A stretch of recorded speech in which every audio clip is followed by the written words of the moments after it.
Gandhinagar gift સિટીની આસપાસના જમીનમાં ભાવમાં કડાકો બોલાશે। જી હા, ગિફ્ટ સિટીના વિસ્તરણનો પ્લાન સરકારે પડતો મૂક્યો છે।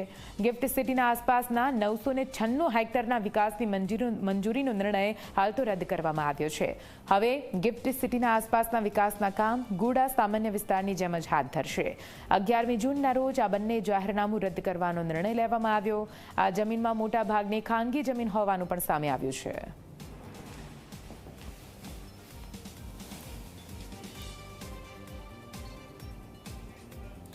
વધુ માહિતી સાથે સંવાદદાતા હિતલ જોડાઈ ગયા છે ફોન લાઈન પર। હિતલ, ગાંધીનગરમાં જ્યારે ગિફ્ટ સિટીની વાત આવે ત્યારે જમીનોના ઊંચા ભાવ દેખાય, કેમ કે ભાવ સતત વધતા રહ્યા છે। ત્યાં આગળ જે પ્રકારના અલગ અલગ પ્રોજેક્ટોને મંજૂરી આપવામાં આવી હતી, જો કે હવે સરકારે ફેર તોડ્યો છે, પોતાનું જે જાહેરનામું હતું તેને રદ કર્યું છે। શા માટે આ પ્રકારનો નિર્ણય લેવામાં આવ્યો અને તેના કારણે ગિફ્ટ સિટી આસપાસના વિસ્તારોમાં શું કઈ અસર થઈ શકે? જી, ચોક્કસ એવું કહી શકાય જી કે સમગ્ર ગિફ્ટ સિટીને વિસ્તરણ કરીને તેને ડેવલપ કરવાનો આખો પ્રોજેક્ટ મૂકવામાં આવ્યો હતો અને સરકારે તેને મંજૂરી આપી હતી। એ અંતર્ગત નવેમ્બર 2022 અને નવેમ્બર 2023માં બે અલગ અલગ વિસ્તારોનો સમાવેશ ગિફ્ટ સિટીની અંદર કરતા નોટિફિકેશન સરકાર દ્વારા જાહેર કરવામાં આવ્યા હતા।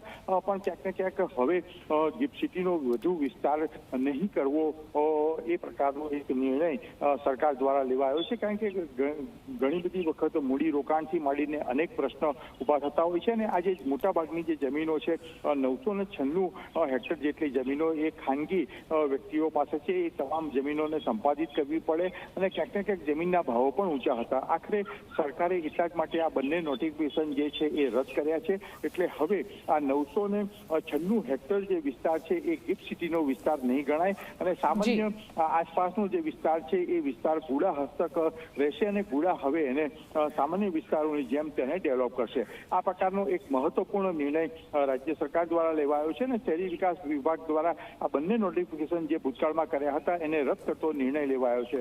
ચોક્કસ ગિફ્ટ સિટીમાં જે જમીનના ભાવો આસમાને ચડ્યા હતા એ ભાવોને પણ હવે અસર થઈ શકશે અને આસપાસનો જે વિસ્તાર છે જ્યાં ગિફ્ટ સિટીના કારણે લોકો મૂડીરોકાણ કરીને બેઠા હતા એમને પણ રોતા પાણીએ રોવાનો વારો આવશે એ પ્રકારનો આ ઘટનાક્રમ સર્જાયો છે। બિલકુલ હિતલ, પૂરી માહિતી માટે આભાર। તો ગાંધીનગરમાં ગિફ્ટ સિટી અને તેની આસપાસના વિસ્તારોના ભાવમાં કડાકો આવી શકે છે તેવા સમાચાર છે।